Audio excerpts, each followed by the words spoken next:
Nous sommes fiers d'appartenir au corps de Christ, fiers d'être son enfant. Nous sommes jeunes, mais dans notre jeunesse, nous voulons le célébrer. Yes. Le thème du séminaire dit « Jeune homme, réjouis-toi dans ta jeunesse ».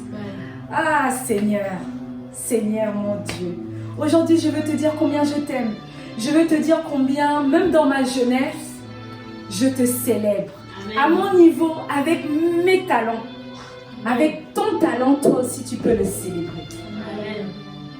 Peut-être que c'est la chanson, peut-être que toi c'est l'infographie, peut-être que toi c'est les vidéos, les réseaux sociaux, peut-être que toi tu sais t'occuper des femmes, tu sais conseiller les enfants, tu sais enseigner, mais à ton niveau toi aussi tu peux te réjouir. Amen.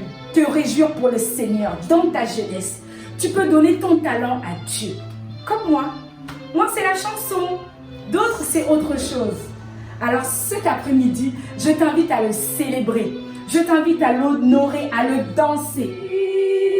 Ils ont échoué. Oh, ils ont échoué. Ils ont échoué. Oh, ils ont échoué.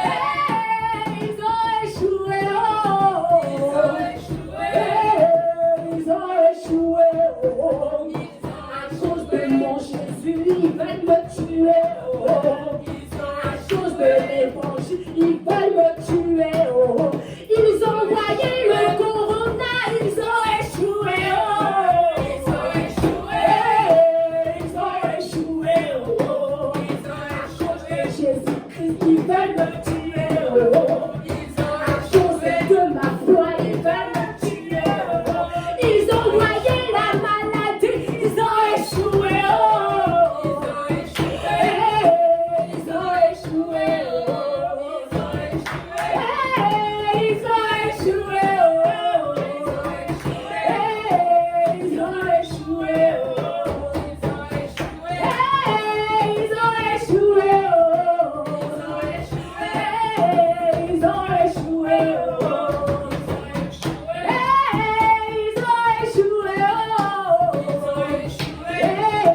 Ils ont échoué. L'heure de la victoire et de la vérité a sonné dans ma vie.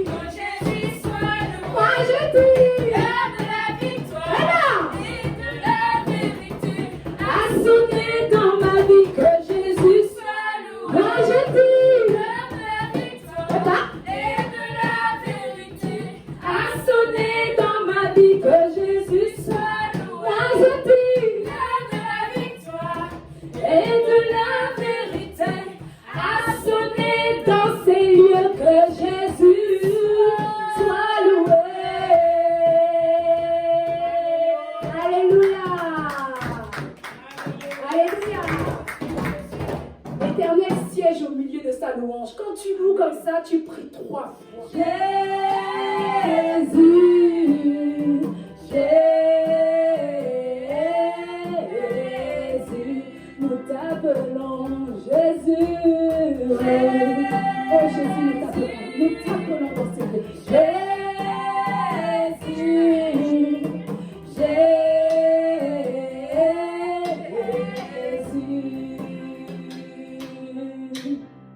que tes vives eaux inondent mon âme, que ton Saint-Esprit vienne et prenne le contrôle de chaque situation qui trouble mes pensées, mes soucis, mes fardeaux.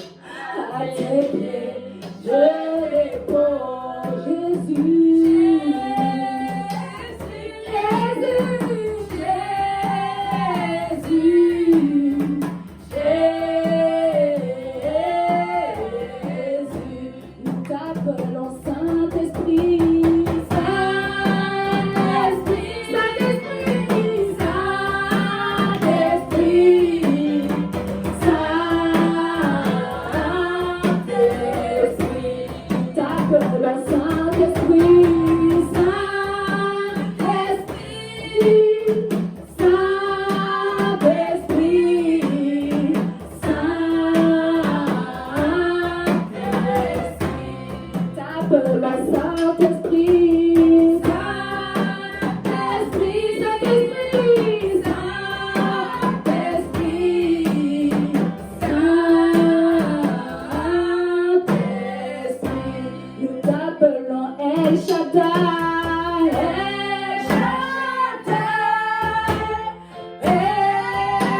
Donc, comme nous savons, on est réunis aujourd'hui pour célébrer le Seigneur et parler de la jeunesse. Yes. On va commencer par prier. Seigneur, je te présente le message que tu es venu délivrer à tes enfants, Seigneur. Permets-leur de comprendre ce que tu veux leur dire, Seigneur. Permets-leur d'être touchés par ce message et que ta parole les imprègne. Au nom de Jésus. Amen. Amen.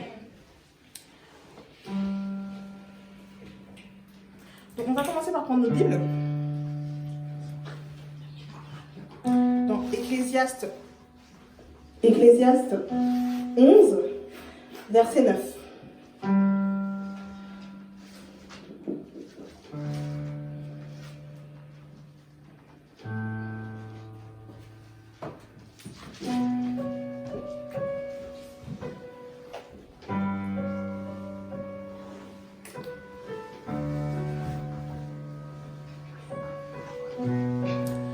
Je lis la parole de Dieu.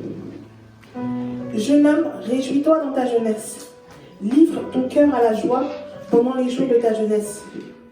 Marche dans les voies de ton cœur et selon les regards de tes yeux, mais sache que pour tout cela, Dieu t'appellera en jugement. On va lire une autre version, en français courant, qui va nous permettre de comprendre un peu mieux ce message. Donc c'est le même verset, Ecclésiaste 11, versets 9 et 10. Toi qui es jeune, profite de ta jeunesse, sois heureux pendant ces temps-là, fais tout ce que tu désires, tout ce qui te plaît, mais sache bien que Dieu jugera chacune de tes actions.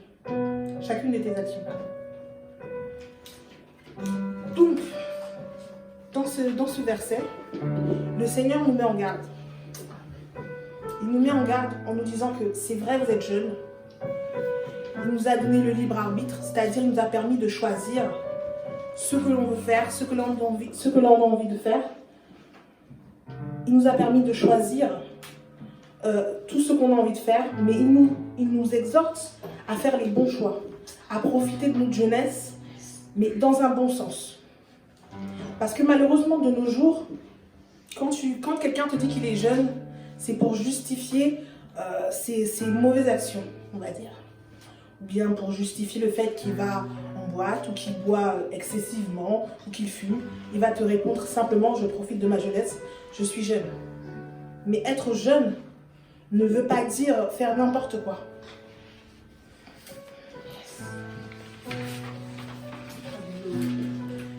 Nous allons prendre nos Bibles dans 1 Corinthiens 10, verset 23.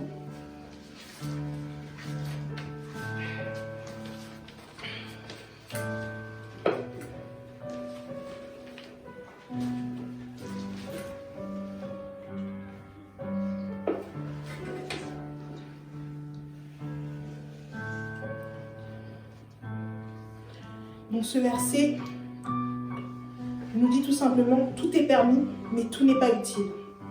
Tout est permis, mais tout n'édifie pas.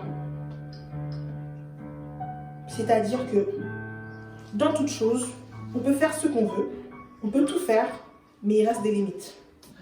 Donc sans même se référer à la Bible, dans le monde actuel où nous vivons, nous sommes libres. Nous sommes libres de faire ce qu'on veut dans un certain cadre.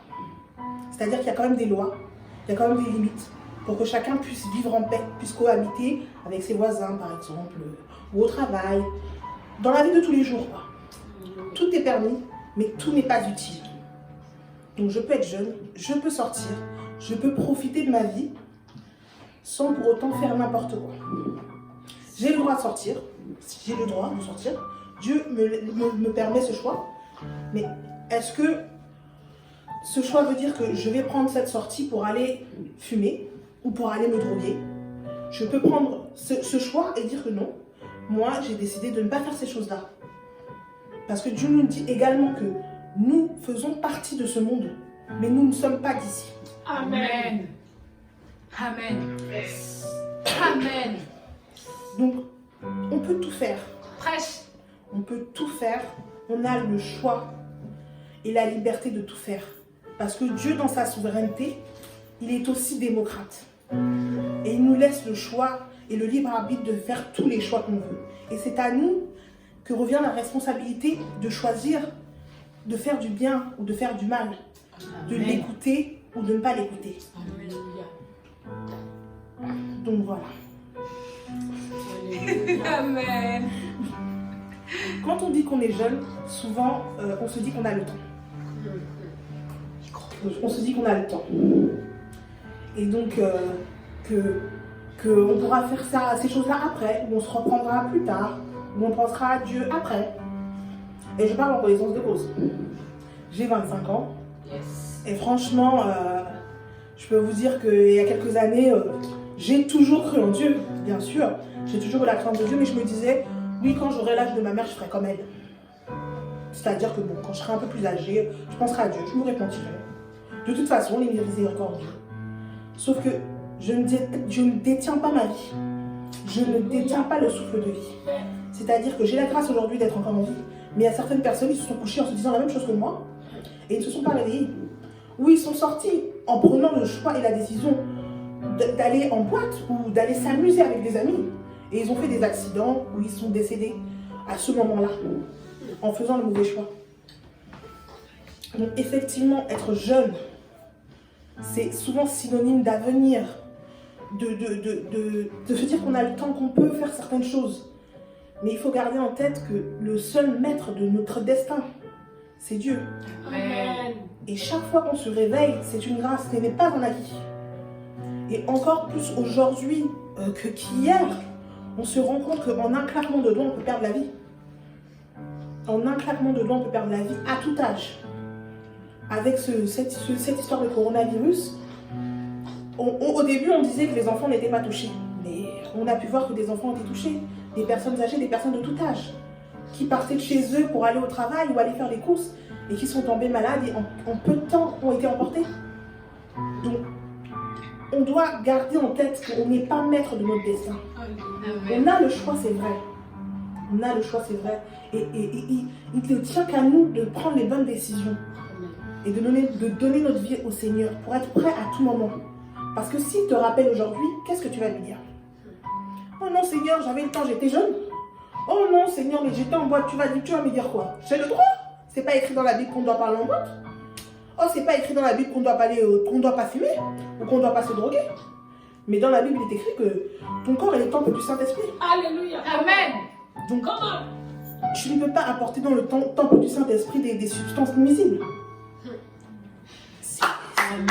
Amen. Et sans même se référer à la Bible, dans la loi, il est interdit de prendre des substances illicites. Il est interdit de se droguer. Et Dieu nous enjoint à respecter les lois. Amen. Amen. Yes. Yes.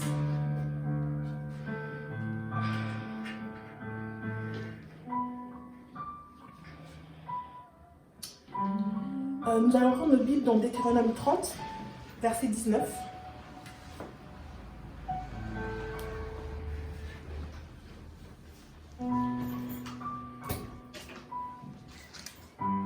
Donc il nous dit dans ce verset, « J'en prends aujourd'hui à témoin contre vous, le ciel et la terre. j'ai mis devant toi la vie et la mort, la bénédiction et la malédiction. Choisis la vie afin que tu vives, toi et ta postérité. Donc, comme je vous le disais, Dieu, dans sa souveraineté, dans sa bonté, il nous a laissé le choix. En nous guidant, bien sûr, mais il nous a laissé le choix. Donc, il ne tient qu'à toi de prendre les bonnes décisions, de choisir, de vivre selon les principes de la Bible. Après, c'est vrai que c'est pas facile, mais Dieu est là pour t'accompagner chaque jour. Alléluia.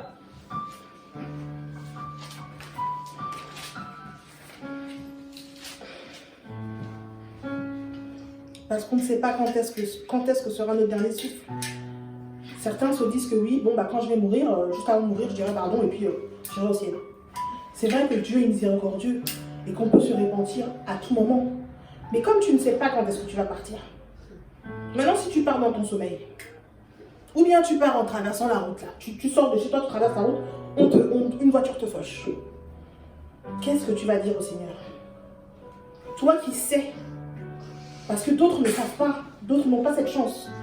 Toi qui sais, qui est au courant, qui sait qu'il y a une autre voie, qui sait qu'il a le choix de faire bien les choses.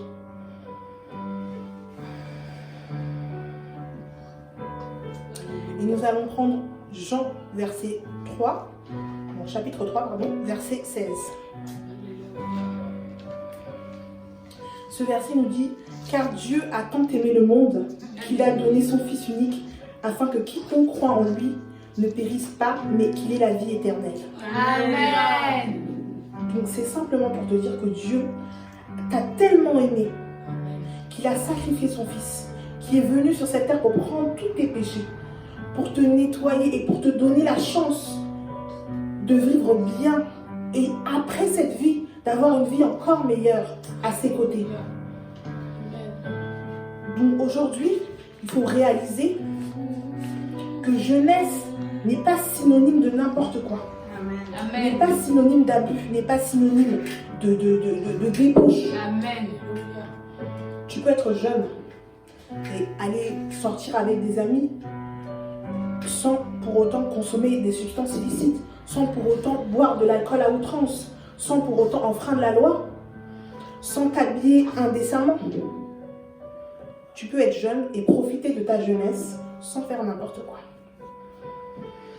Et on va terminer sur un dernier verset, Ecclésiaste 1, verset 2.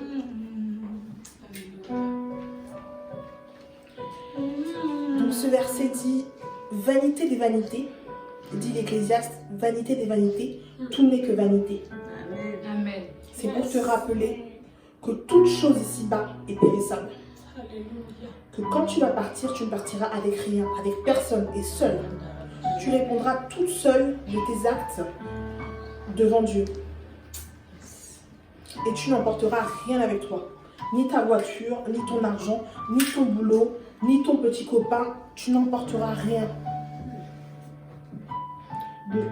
L'expression vanité des vanités, en hébreu, veut dire futilité complète.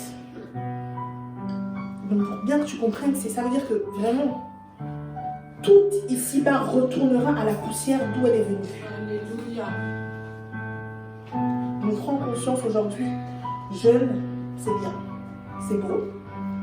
Mais ça ne veut pas dire que tu dois faire comme les autres. Parce que c'est aussi ça, suivre les autres comme ils sont jeunes, comme toi. Ils vont te dire, allons faire ci, allons faire ça, et toi aussi suivre. Non. Tu peux être jeune et tu peux être conscient. Tu peux être jeune et profiter de ta jeunesse, faire de bons souvenirs, avoir de bons moments, sans pour autant tomber dans la débauche ou la vulgarité, sans pour autant tomber dans l'alcool ou la drogue. Donc je vais m'arrêter sur ces quelques mots et vous laisser méditer sur tous ces passages.